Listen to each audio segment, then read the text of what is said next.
Sejarah perawatan dan perbaikan Ka'bah. 1. Perbaikan Ka'bah oleh Qusay bin Kilab. Setelah masa Nabi Ibrahim alaihissalam dan putranya Nabi Ismail alaihissalam, Ka'bah hanya mengalami beberapa kali pembangunan dalam rangka perbaikan atau memperbesar ukurannya.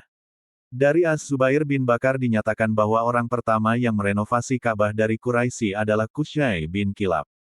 Qusay bin Kilab adalah orang kaya di kalangan Quraisy dan dia mengumpulkan hartanya yang banyak serta menghancurkan Ka'bah, untuk meninggikan Ka'bah menjadi 9 hasta dari ukuran sebelumnya di masa Nabi Ibrahim alaihissalam.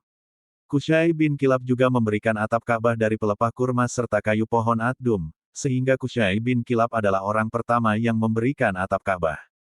2. Perbaikan Ka'bah dan pembangunan oleh bangsa Quraisy. Pembangunan ini dilakukan kembali saat usia Nabi Muhammad SAW 35 tahun. Beliau sendiri juga ikut serta dalam usaha perbaikan dan renovasi Ka'bah ini. Beliau mengangkat batu ke atas pundaknya dan memindahkannya untuk meninggikan pondasi Ka'bah. Ketinggian Ka'bah ditambah menjadi 18 hasta. Pembangunan Ka'bah oleh Quraisy ini sudah menggunakan tanah sebagai perekat di antara bebatuannya. Atap dan tembok Ka'bah sisi dalam juga dihias. Perselisihan terjadi tatkala akan dilakukan peletakan Hajar Aswad. Mereka berselisih siapa yang berhak untuk meletakkan batu Hajar Aswad tersebut. Perselisihan berbuntut panjang bahkan hampir menimbulkan pertumpahan darah. Untungnya, saat itu ditunjuk seorang hakim yang adil dalam memutuskan dan hakim tersebut adalah Muhammad SAW.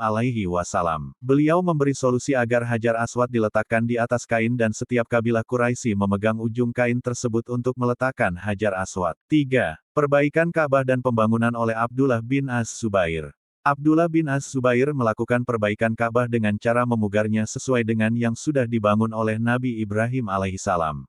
Hal ini sebagaimana hadis yang disabdakan oleh Nabi SAW kepada Aisyah radhiyallahu anhu. Beliau ingin agar bangunan Ka'bah yang ada dihancurkan kemudian disesuaikan dengan pondasi Ibrahim. Namun, niat beliau ini ditunda karena kafir Quraisy baru saja masuk Islam sehingga dikhawatirkan akan membuat mereka kecewa dan sebagainya. Abdullah bin Az-Zubair membangun Ka'bah menjadi setinggi 27 hasta. Beliau juga membuat 2 pintu menempel ke tanah baik dari arah barat dan timur. Pintu tersebut digunakan untuk keluar dan masuk. Tinggi masing-masing pintu 11 hasta. 4.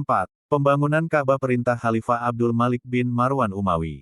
Khalifah Abdul Malik bin Marwan Umawi melakukan pembangunan ulang Ka'bah karena dasar keraguan-raguan atas pendengaran Abdullah bin Az-Zubair terhadap hadis Rasulullah.